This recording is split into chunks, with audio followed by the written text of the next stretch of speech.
You ready? Cool. All right. So, adopting the Virginia Plan. Most of the delegates decided pretty early on that they were going to have to scrap the Articles of Confederation. But I do want you to realize that not everybody that showed up thought that the Articles of Confederation were going to be done. A lot of them that showed up, especially from the small states, thought the Articles were just going to be revised and they were going to keep them going, because in order to get rid of the Articles, they had to have a unanimous vote to be done with them all. All right? This is going to be a tricky issue. Now, Madison is super prepared. So prepared that he has gotten to the convention a week ahead of time to try to track down other delegates to support this Virginia plan that he and Edmund Randolph put together from Virginia. This is a very easy plan, the Virginia plan, to understand, because it looks exactly like our government in Virginia. All right? An executive, which Virginia had an executive governor, a legislature, which is the no longer House of Burgesses, but the Virginia General Assembly, and a judiciary. All right?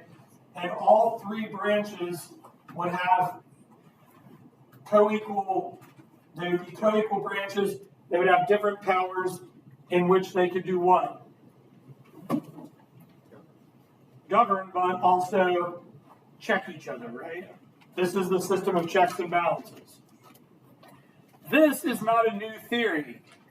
Do you guys remember learning about Montesquieu, the French Enlightenment philosopher? He had already talked about this. But really, when we think about checks and balances, this is old news, right? There had been systems that had been created with checks and balances back in ancient Greece and in ancient what? Rome. Very good. So this was resurrected during the Enlightenment, and Madison brings this to the table. The opposing plan is brought forth by the small states. William Patterson of New Jersey will present the New Jersey plan, which basically says we're going to keep the Articles with the plan to give Congress the ability to tax, regulate commerce, and raise an army. But there's a huge question mark. Who will carry out these laws? And this is where Hamilton comes in. Hamilton says, we're going to have a president or an executive that will keep their job for how long? Till they die, for life. And what are people saying in response to that? Yeah, Hamilton, you believe in a monarchy. You just want to give us another king. Hamilton also took it a step further and said that senators should have their jobs for life. So Hamilton's plan is largely rejected.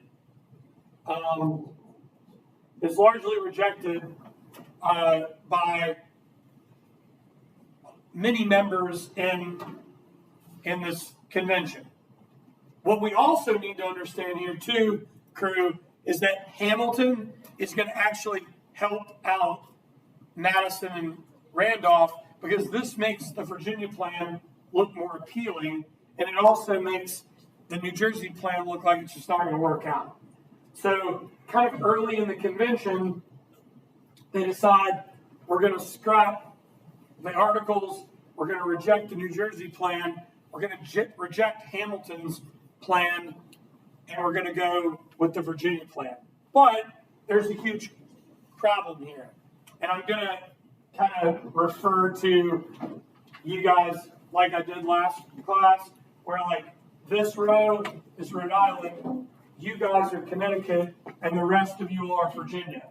Well, Virginia, you want representation to be based off of your what? Population. Very good.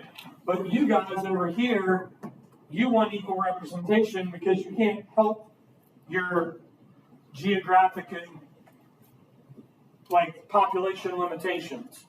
So they got to figure out a compromise to actually make the Virginia plan work. So here's Madison's plan. You have the legislative lawmaking body that makes our laws. You have an executive president that carries out our laws. And you have a judicial Supreme Court and federal court system that evaluates our laws. Somebody earlier asked a really good question, because I said, the Virginia plan is easy to understand because this is how the Virginia government was established at the end of the Revolution. And somebody said, well, wasn't everybody's state government established like this? No. There were states that didn't have a single executive. There were states that had like an executive committee. So not everybody's government looked like this. Eventually, everybody's going to go toward this model after the Constitution was approved. So the compromise that keeps the Virginia plan together is going to be an excellent job with Roger Sherman earlier. Roger Sherman of Connecticut, who we've already learned about, right? We've talked about him he was one of the guys that helped Thomas Jefferson draft the Declaration of Independence. Roger Sherman's going to present the Great Compromise, also known as the Connecticut Compromise. Here's the premise. You have a lower house of representatives. Those representatives are based on state population. So Virginia over here, you have how many representatives? It depends. It depends on how many people you have. The more people you have, the more representation you have. The less people you have, the less representation you have. How long will your representative serve in office? How many years? Nobody? 2 years. Very good. Can they be reelected?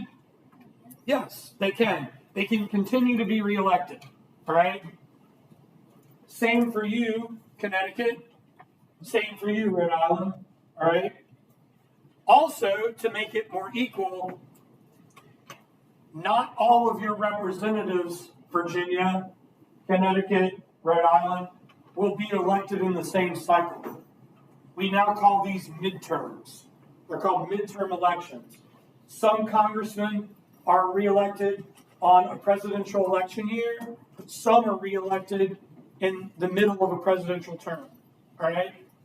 Now, the upper house, Senate, this is equal representation for everybody. Rhode Island, Connecticut, Virginia, everybody gets 2 senators per state. How long do these folks, how long are their terms?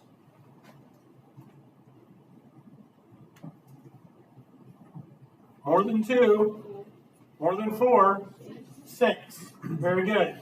They serve 6-year terms. Similar deal. Rhode Island. Your 2 senators are not going to be elected in the same cycle. Okay? So, for example, we just had a Senate election in Virginia. The next Senate election will occur in 3 years. And then the next, you see where I'm going with this?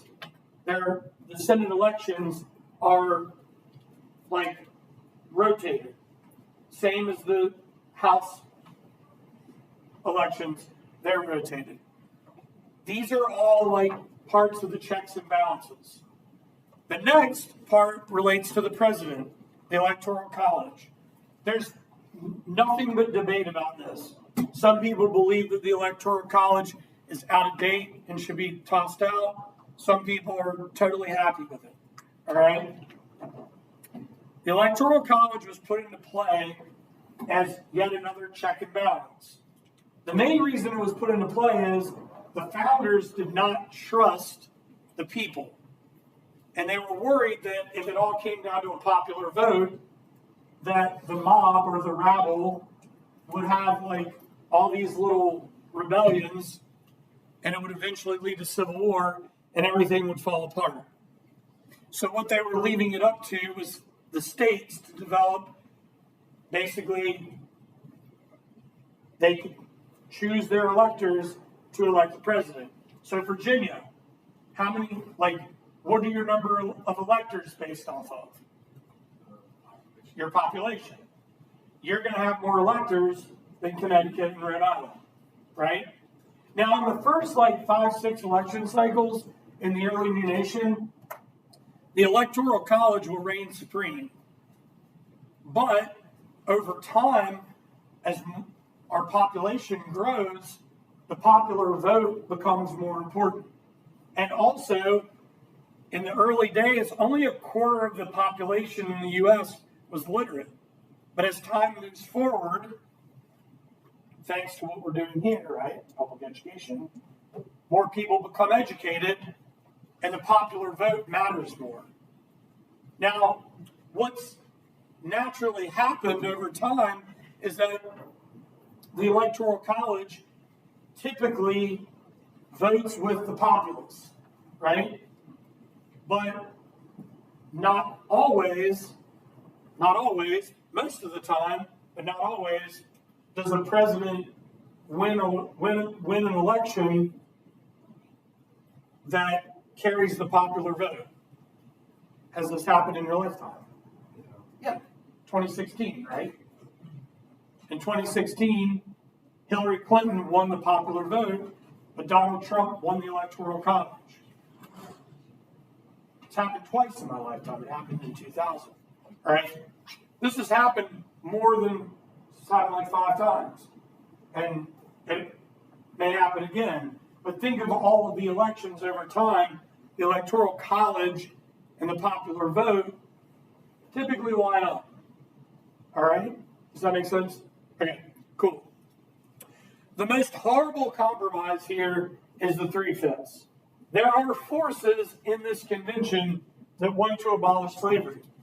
And what's very interesting is some of these people that are looking to abolish slavery are actually slaveholders, because they don't feel that this system can continue, because it's just going to continue to create division. Did the founders foresee a civil war? Probably not. But they knew that division would continue as a result.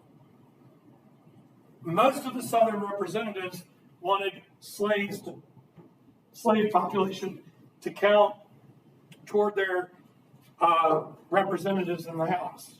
But what they ended up settling on was that 3/5 of the slave population would count toward representation in the House of Representatives.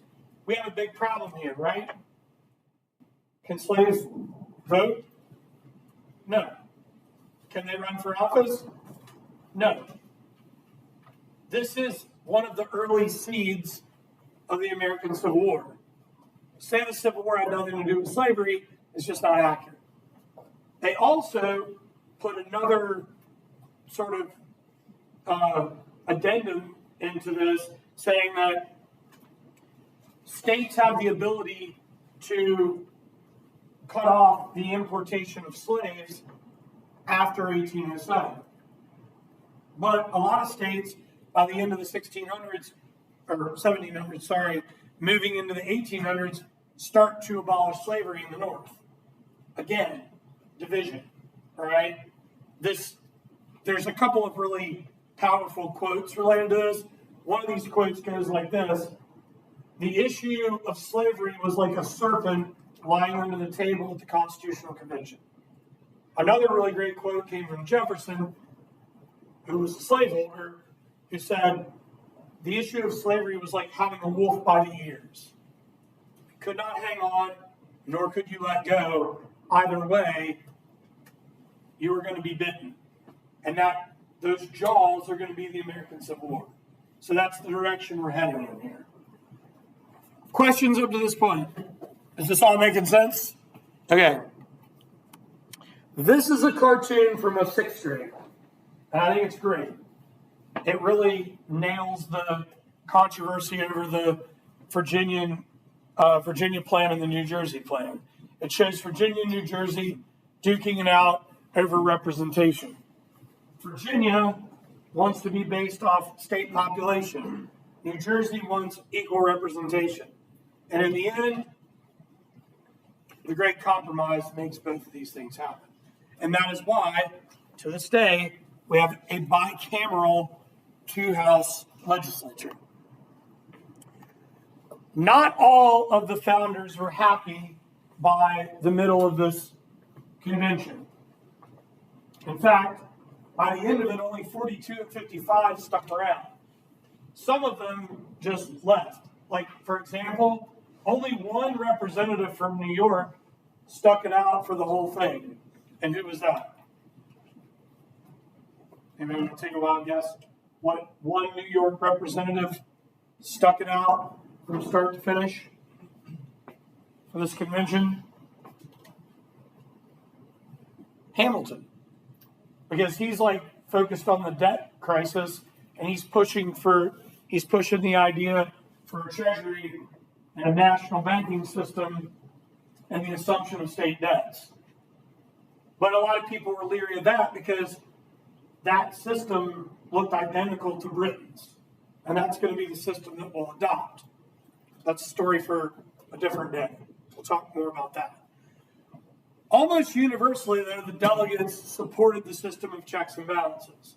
This is something everybody was not, I wouldn't say totally wrapped their arms around, but everybody liked the fact that if they were going to create a centralized government with three branches, they had the ability to check one another so no one had too much power. One thing they're very, very leery of is putting an executive into power that will have too much power. That's where Washington comes in and says, why don't we have the executive have 1 7-year term? And they're like, no, that's not going to be good. So what do they settle on? 4. Now there's no term limits until much later, and Washington sets the 2-term precedent until what guy is elected to 4? He's the only one that will be elected to 4.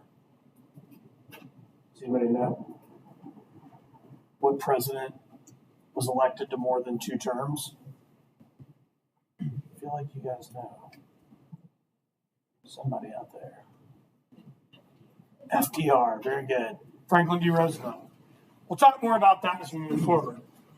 So, conservatives want safeguards against the excesses of the mobs. What type of rebellion do they not want to continue? Whose rebellion? Shays. Very good. They don't want to see that continue to happen. Judges, federal judges, and Supreme Court justices will be nominated, and if they are approved, they will have their job for life. But this goes back to the checks and balances. Who appoints the judge? President. Who confirms the judge? Senate. Very good. Nice job. All right? See? Checks and balances at work here. The Electoral College created a buffer between the people and the presidency. But over time, the popular vote will influence the electoral vote. It just naturally happened. They don't expect that this is going to happen. They don't know the power of the popular vote yet. We're not there yet. They're just trying to repair the mess that was the Articles. Senators were elected initially by state legislatures, not by the people. And that will remain for a very long time. Over a 100-year period, not until the 17th Amendment is passed in 1913 will the people be able to vote for senators. So in the early days, the common person only voted for 1/2 of 1/3 of the government. Basically, they voted for the House of Representatives. But over time, they have the ability to vote for the president, and eventually they have the ability to vote for their Senate. People still had power at the local level and in the states. The democratic government would be based on the people.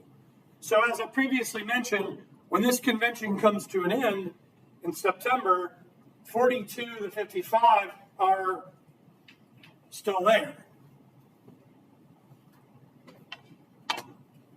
This is going to be the birth of what two groups forming in American history? Very good. This is the formation of our political parties, okay? And there's a really important guy that we've talked a lot about, George Mason, who will say, I'd rather cut off my right arm than sign this Constitution without a what? Bill of Rights. That's really one of the most important takeaways today, guys. The ultimate compromise that pushes this thing across the finish line is the promise that a Bill of Rights will be added to the Constitution. Who's going to write it? Primarily. Another M. Madison. But I'm glad you brought up George Mason. Madison will use George Mason's Virginia Declaration of Rights as his blueprint. Okay? Those will be written in 1789, and they'll later be added in 1791. So we're going to head in that direction soon enough. So we the people, initially they were going to go with we the people of Virginia, Massachusetts, North Carolina. And they're like, wait a minute. We're bound to have more states. In fact, what state was trying to get ratified? Vermont. Very good. So they decided to go with we the people of the United States of America. And now we have a constitution. Again, what makes this revolutionary is 55 people, technically 42, are changing the government for $2.5 million in secret. And it's not done. They don't go out of there and they're like, all right, good times, guys. Here we go. On with our lives. This still has to be approved by who? The people. The people are still going to have to get behind this. The states are still going to have to ratify this. All right? So, what I want to do is like just a little breakdown for you to understand what each part of the Constitution is about, rather than you trying to like memorize it word for word. So the preamble states the purpose of the Constitution. We, the people of the United States, creating a democratic republic of the people, by the people, and for the people. That's very much, a shortened version of it, but that's the premise of the preamble. Article 1 gave its powers to the legislative branch, Congress. Article 2 gave its power to the executive branch, President. Article 3 gave its power to the judiciary branch, Supreme Court. Article 4, relations among the states with the national government. What we call these are shared powers or concurrent powers. This lays out what each group has the ability to do. This is a system that we're going to learn a little bit more about before we wrap up today, called federalism. Article 5, amending the Constitution, which means they're going to be able to add what? The Bill of Rights and other amendments after that. Article 6, national debts, supremacy of national law. We often call this the Supremacy Clause in the Constitution. National law being the supreme law of the land. I didn't break my neck there. And oaths of office. And then finally, Article 7, ratification. How many states out of 13 do you need to ratify? 7 is a really good guess. It's 9. But here's the tricky part. You need all of them to be done with the articles. So even though you're going to get this passed, you need 9 of 13 to adopt, but you really need all of them to adopt it and say, okay, the articles are done. This is the direction we're going in. And that's what we're going to talk about next week. All right. So this is a handy dandy overview of what we've covered thus far. Am I doing all right, time-wise? Am I moving too fast? Okay. So, federal law is the supreme law of the land, but gave the states considerable leeway to govern themselves. The Constitution protects the rights of the states. Balance power between large and small states by creating a Senate, equal representation, and by creating the House of Representatives, where a larger state has more representation than a smaller state. And all tax bills had to start in the House. Three-fifths compromise, horribly racist compromise that perpetuates the slave system to appease the South and is an early seed to the American Civil War.